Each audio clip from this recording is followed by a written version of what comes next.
Actually गाबोन जा जोंनि गेजेराव प्रग्राम जानो थांगासिनो दङ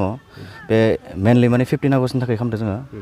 जोंथ' माने 75 इयार्स माने इन्डिपेन्डेन्स डे बेखौ जोङो माने एसे फ्रेन्डलि मेट्स खालामनानै जोंथ' एक्स स्टेट प्लेयार उदालगुरिनिफ्राय आरो जों बड'लेण्ड एक्टर्स होनना बुंदों जायफ्रा फै जों लिंहरबाय माखासे आर्टिस्टफोर फैगोन बर'नि बे मेनलि बेखौ लानानै जोङो लोब्बा लाखिनानै बे प्रग्रामखौ खुंनाय जादों। सोर सोर थागोन बे एक्टर एक्ट्रिस हिसाबै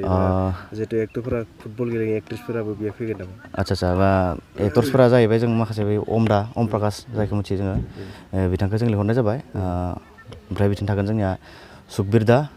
आरो ओमफ्राय लिंसारमोनखौबो माने लिंहरदोंमोन बिसोरो दा शुटिंआव दङ थेवबो माने एसेबाबो नुजाफैगोन बिसोरो ओमफ्राय जोंनि लकेलनि माखासे थाबाय जोंनि उदालगुरिनि आन्डारनि बिथांमोनानो थागोन आरो आलासि हिसाबै थागोन जिहेतु बिटिआर गभर्नमेन्टनिफ्राय माखासे दैदेनगिरिफोर थागोन आलासि हिसाबै जोङो बे जोंनि सावरायग्रा सार जोंथ' माने फर्मार प्रेसिडेन्ट NDBS आरो दा अमर बसुमतारी MCLA 13 नं चिरां समस्तिनि बिथांखौ जों लिंनाय जादों आरो दावबायसा सारखौबो जों लिंनाय जादों EM आरो निलुत सार EM बिथांखौबो लिंनाय जादों आरो जोंनि हरसिंगा कनस्टिटुएन्सिनि सन्जय स्वर्गियारि MCLA बिथाङाबोथ' थाखागोन जोंजों बेनोसै।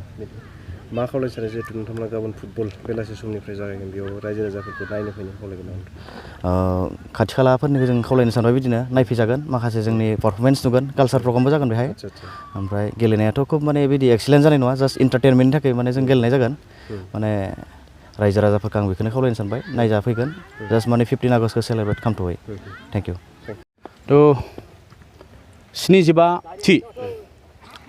भारत उदांस्रि सम बा सान गाबोननि सान बे सानाव जों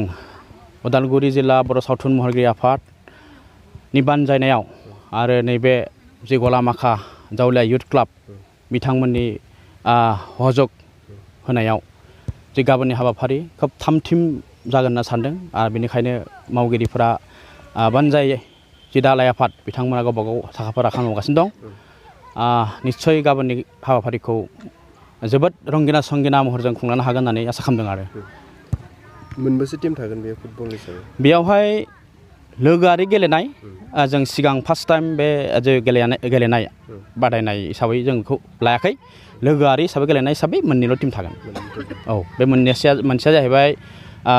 रायजोनि बारग' जोलुर गेलेगिरि बिथांमोनजों नै जोंनि सावथुन महरगिरि आफादनि गेलेगिरि बिथांमोनजों फुटबलनि अनगायै आरो गुबुन माबाफोर हाबाफारि लादेरनाय जादों हाबाफारि जोङो बिसेसकै जे सावथुन महरगिरि आफाद बे आफाद दा बानजायनाय हिसाबै जों बेवहाय फुटबलजों लोगोसे जोंनि जि मेथाइ खनगिरि दामगिरि देगिरि मोसागिरि बिथांमोना गाबोननि हाबाफारिलाय मथै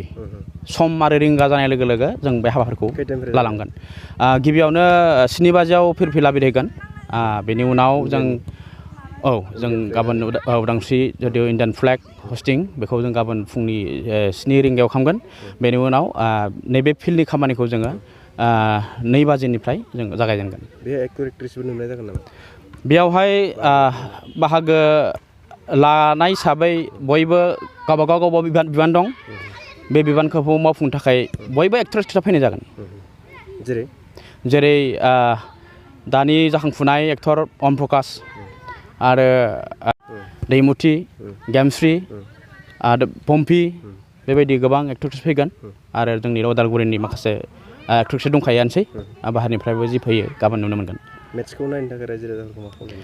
मेट्सखौ नायनो थाखाय जों खाथि खाला बे गलामाखा गामि ओनसोलजों लोगोसे गासै उदालगुरि जिल्लानि जेसेबां गेलेयारि मोजां मोनग्रा रायजो राजा आरो हारिमु मोजां मोनग्रा रायजो राजा जों बिथांमोननिसिम जोंनि मेसेजखौ हरनाय जादों आरो निस्सय बिथांमोना नायनो फैगोन आरो हेफाजाब होगोन।